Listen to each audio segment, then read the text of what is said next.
Good morning, children. So hope you all are in best of health. Today we are going to cover the remaining part of the lesson of growth of nationalism, which you have learned in the previous class. Now we know that the growth of nationalism, there were various factors responsible for this, as like the economic factors, under which you have learned about the condition of the peasants, the artisans, the craftsmen, the working class, and the educated Indians. The repressive colonial policies of the Britishers, as like the Grand Delhi Darbar, which happened in 1877, the Vernacular Press Act and Arms Act, both in 1878, reducing the age for appearing for the ICSE examination from 21 to 19 years, and the import duties for the British goods were reduced, which actually damaged our indigenous industries. Also, you have learned about the much controversial C.P. Ilbert Bill, which was based on judicial disqualification on race distinction. Now, today we are going to start with the socio-religious movement. The socio-religious movement, in short, if I have to define, it means social and religious reforms or changes. When we talk about the socio-religious movement, there were various things which instigated it, as like the impact of Western education led to a rational, humanitarian and scientific approach to life and made the educated Indians to think the need to reform their existing religion and the society which was functioning at that point of time. I had used the word existing because at that point of time, sati was practiced, child marriage was there, parda system was prevalent, infanticide was there, and of course we cannot forget here that the women were not given education or equal rights in the society.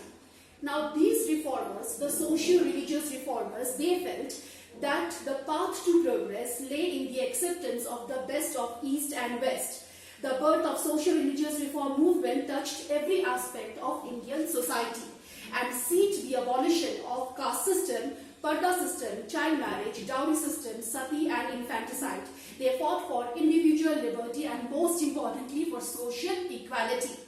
The prominent reform movements which were initiated at that point of time was the Brahmo Samaj, which was called before the Brahmo Sabha, later renamed as Brahmo Samaj by Raja Ram Mohan Roy. Ramakrishna Mission by Swami Vivekananda, it was initiated by Swami Vivekananda. Arya Samaj by Swami Dayanand Saraswati. Now Swami Dayanand Saraswati was the man who has coined the word Swaraj for the first time. Swaraj means nothing but independence. Also the Satya Shodhak Samaj, which was initiated by Jyotiba Phule. Okay, let us learn about these social reformers. My take is going to be first on Raja Ram Mohan Roy. Okay, Raja Ram Mohan Roy, it says here that he was supposed to be a greatest social and religious reformer of the 19th century. Brahmo Samaj believed in monotheism, that is worship only in one God. Okay, it condemned idol worship and laid emphasis on prayer, on charity, on morality and unity among people. Raja Ram Mohan Roy was against the rigidity of the caste system, polygamy, child marriage, and advocated the right for the widows to be remarried again. Because of the effort made by Raja Ram Mohan Roy, the then Governor General William Bentinck passed a law in the year 1829 which made practicing sati as illegal. In the words of Rabindranath Tagore, it says that Raja Ram Mohan Roy was called the father of Indian Renaissance and the prophet of Indian nationalism. You have learned the meaning of the word nationalism in your previous class, which says that a feeling of oneness, belonging to one nation with common history, common political thoughts, etc. The next person we are going to touch upon is Jyotiba Phule. He was an urban educated member of a so-called low class. In 1854, he established a school for untouchables, and he also started an orphanage for the widows. Now he wanted to liberate the depressed classes and make them aware of their rights by educating them, by giving them proper education. Founded Satya Shodhak Samaj, this is in the year 1873, for securing social justice for weaker section of the society. He worked for the education for women as well. So as I told you in my beginning class that the word socio-religious movement actually means the reforms initiated in the social and the religious sector. We come to the contribution of these socio-religious reform movements. What were the contribution of these socio-religious reform movement and how it impacted our society or our country at that point of time? Swami Dayanand and Swami Vivekananda proclaimed the superiority of Indian civilization and of course our culture. They were against untouchability and the caste system and promoted brotherhood and equality among all. They protested against British domination of India. They promoted the spirit of pan-Indianism and nationalism, where a feeling of unity, oneness would be understood by all the people of the country. The reforms movement aimed to create consciousness, to create a new society which would be based on equality and brotherhood. The press played a very important role at that point of time to convey to the people, the thoughts of these, leaders. And at that point of time, there were many papers which were in circulation, as like the Amrit Bazar Patrika, the Hindus, Times of India, the Statesman, the Pioneer, the Bengali, etc. Apart from these, there were various other magazines also published in vernacular languages, which helped in creating the tide of nationalism in the country. Now they say here, the contribution of the press, the ideals of liberty, freedom, home rule. Now the word liberty, freedom, equality, democracy takes me back to French Revolution, if you remembered. Now these were the words of the French Revolution, which was fought from 1789 to 1799. And because of the press functioning, people were getting these kinds of ideas, and they also started working, for liberating their country on these various terms. The contribution of press, the ideals of liberty, freedom, home rule, independence, and patriotism spread among the common people. Carried on daily criticism. The press was able to carry on daily criticism of the unjust policy of the Britishers. Made possible to exchange views among different social groups, where different people of the society were able to interact, were able to discuss, were able to share their ideas. Made the Indians aware of what was happening around the world. And remember, children, to this context I have quoted here the French Revolution. The precursor of INC. Now the precursors of INC, of course we had quite a lot of it, we'll discuss about it, but the main were these three, as you see on the board here. The East India Association, which came into existence in 1866, the Indian Association, which came into picture in 1876, and the Indian National Conference, which came into picture in 1883. These were the main here. Okay, we will talk about the rest as well. Raja Ram Mohan Roy was the pioneer of political movement in our country. He demanded the liberty of press. When I talk about the liberty of press, I need to say here, if you remember, one of the colonial policies of the Britishers were Vernacular Press Act, which forbade the Indians from publishing anything which could go against the Britishers. So here Raja Ram Mohan Roy demanded the complete liberty of press, appointment of Indians in the civil services, etc. The first political association to be started was the Landholder Society in Calcutta, which came into existence in the year 1838. Many public associations were also started, and the names of these associations are Bengal British India Society, British India Association, East India Association, London Indian Society, and Indian Association. We will take up these three in our discussion to understand how INC came into existence. Now you would remember, okay, that INC, Indian National Congress, was called before Indian National Union. It is on the recommendation of Dadabhai Naoroji, the Grand Old Man of India. The name was changed to Indian National Congress, which came into existence on 28th of December to 8 December 1885. Okay, the East India Association, which came into existence, or politically it came into existence in the year 1866, founded in London by Dadabhai Naoroji. He believed that the British are basically just and good. He wanted to place the true state of affair in India before the people of England. The Indian Association, 1876, headed by Surendranath Banerjee, and you would remember that he was the first Indian to clear the ICSE examination.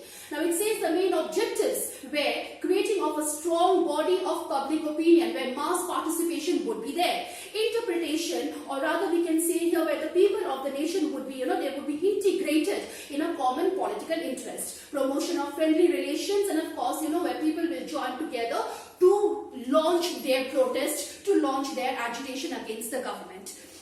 The achievement: launched agitation against the Arms Act. Now this Indian Association, they launched agitation against the Arms Act, License Act, Vernacular Press Act, lowering the age limit from 21 to 19 years for appearing for the ICS, Indian Civil Service Examination. The Indian National Conference was also headed by Surendranath Banerjee. Now it says that it offered a role model to Indian National Congress and which was formed after 2 years. So this is Indian National Conference. This came into existence in 1883 and INC was formed or politically recognized in 1885. Further, it says here, as it served the same purpose. Now this was merged with INC here because it served the same purpose, and this Indian National Conference was merged in the year 1886. The month was December with INC. The formation of INC, renowned leaders like Dadabhai Naoroji, Feroz Shah Mehta, Bahiruddin Tayyabji, etc. were working for the formation of an all-India political body. A.O. Hume, a retired British member of ICS, wanted to set up an organization that would draw the government attention to the administrative drawback. In 1884, Hume, in consultation with the Indian leaders, laid the foundation of Indian National Union. Okay, upon the suggestion of Dadabhai Naoroji, the name was changed to Indian National Congress, and the foundation of which was laid, as I had mentioned before, on 28th of December 1885. The then Viceroy, Lord Dufferin, he favored the formation of Congress and wanted it to act as a safety valve for all the unjust policies of the Britishers. The aims of INC, what were the main aims of INC then? Now we know the first president of INC was W.C. Banerjee and the second president was Dadabhai Naoroji. Now W.C. Banerjee, under W.C. Banerjee, these were the main aims, which was kind of taken up in the first session. The aims were promote friendly relations between different nationalist political workers, to formulate popular demand and present them before the government, train and organize public opinion. They should know how to train their languages or train their demands and present it in a much presentable way to the foreign government. The sessions of Congress is the next thing we will touch upon. Now we know the first session of Congress under W.C. Banerjee or Homesh Chandra Banerjee was attended by 72 delegates from all over the country. After this, they continue to have their session every year in the month of December. Now this is supposed to be the 23rd session of Congress, which happened in 1907. If you remember the year 1907, we actually remember the year for the split in Congress between the assertive and the early nationalists. The assertive nationalists were actually excluded from Congress because they wanted Lala Lajpat Rai to become the president of the INC. Also, they wanted to spread Swadeshi and boycott movement. Now, if you see, I'm saying Swadeshi and boycott. These movements were initiated in the year 1905, which is the year when Bengal was partitioned on the account of administrative difficulty by Lord Curzon. So here they say that the assertive nationalists, they wanted to spread the Swadeshi and boycott movement all over the country, but the early nationalists wanted to restrict it in Bengal only. So there were a difference of their methods and their ideology also between the early and the assertive nationalists, as a result of which the assertive nationalist was expelled from the Congress. They were of course out of Congress for almost a decade. They came back in the year 1916, or they joined hands in the year 1916, and of course that is a year we know for Lucknow Pact, the Home Rule, etc.